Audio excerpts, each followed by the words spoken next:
Should you buy the Samsung Galaxy Tab S2 in late 2020 and early 2021? Well, let's find out. First and foremost, let's actually take a look at the specs of this tablet. First off, it does have a 9.7-inch screen at the resolution of 1536 by 2048 pixels, and this does have a Super AMOLED display. Of course, it is rocking the Exynos 5433 with 3 gig of RAM, and it also has a 5870 milliamp hour battery, and this thing is using the Android operating system. It first came out with Lollipop, and then it is all the way upgradable to Marshmallow. And so as I was editing this video, I realized I made a mistake, and the mistake was I told you guys that the last official update for this tablet was indeed Marshmallow, but that's indeed incorrect. The last official update for this tablet was indeed Android Nougat. Now, without further ado, let's continue on with the video. Any more updates? It's already outdated. This tablet came out way back in 2015, and let's take a look at the design of this thing.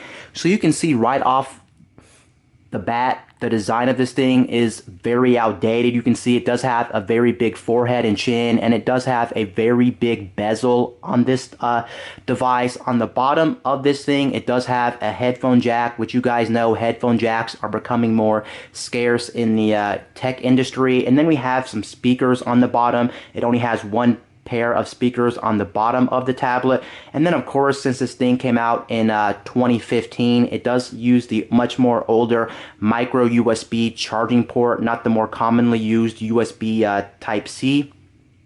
And then if we flip it over to the side, you will see that it does have a volume rocker right there to change the volume. It does have your power switch. And then with this model, this thing did come out with 4G LTE capabilities, so cellular capabilities, and you can put in a SIM card right here and actually use this thing. If I flip it on the back, you can see it does actually have a Verizon logo, since this is the Verizon variant of this tablet. It only has one camera on the back, but I don't think that's a big deal, since most people may not take pictures with their tablets and things like that, so it's not that bad. And then you do have two pogo pins on here to actually use accessories like Samsung's official case with this thing, which they did make for this thing. One thing I will have to say about this tablet specifically is the fact that this tablet is a very lightweight tablet. Sure, it doesn't feel as premium as something like a iPad, but just the fact that this thing is very lightweight in the hands is actually amazing.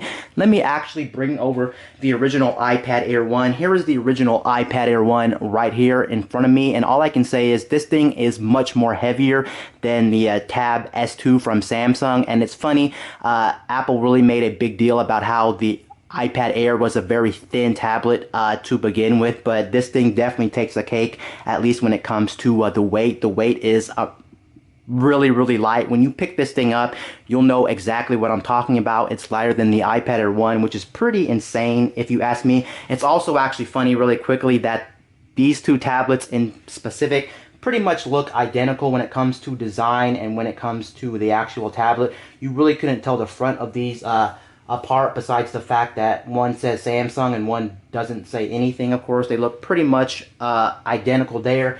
And then the one thing that I actually like about this tablet, going back to it, is the fact that this thing is easily a one-handed device. You can use it in one hand pretty nice if you really had to. Obviously, it's more comfortable with two hands, but just the fact that it is a one-handed device is pretty amazing because it is light and very thin, and that's something I actually really like about this tablet in general. And then also one thing I like about it is the fact that this thing is a tablet that is a 9.7-inch screen, and honestly, for me, I don't understand why the tech industry got away from 9.7 inches for the tablet form factor. I really do like this design overall. I think it's very comfortable. It's not too big. It's not too bulky. Sure, more screen real estate is better, of course, with things like a 10.2-inch tablet or anything bigger than 9.7. I won't disagree, but sometimes it is nice to have something that's not too big and not too bulky. And for me, I'll always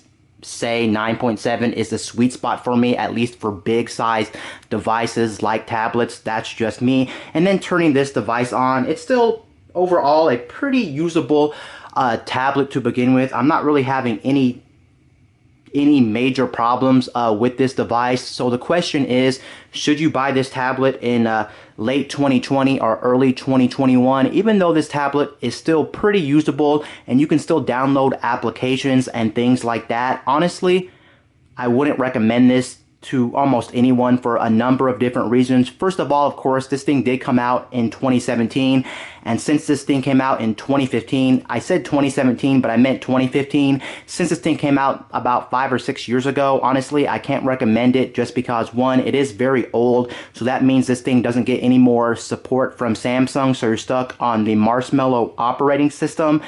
And then on top of that, this thing is running Android, and keep in mind with Android devices specifically, there is a problem when it comes to the tablet market, is the fact that apps aren't really made good for tablets. So basically when you download tablet applications for Android, you pretty much get their smartphone counterparts, which just aren't good. They're pretty much blown up smartphone apps for Android tablets, and that's not an experience you would actually really want to have on this tablet. And then another problem with this thing is, since it's so old, you really have to worry about, are you going to get a device that does have good battery?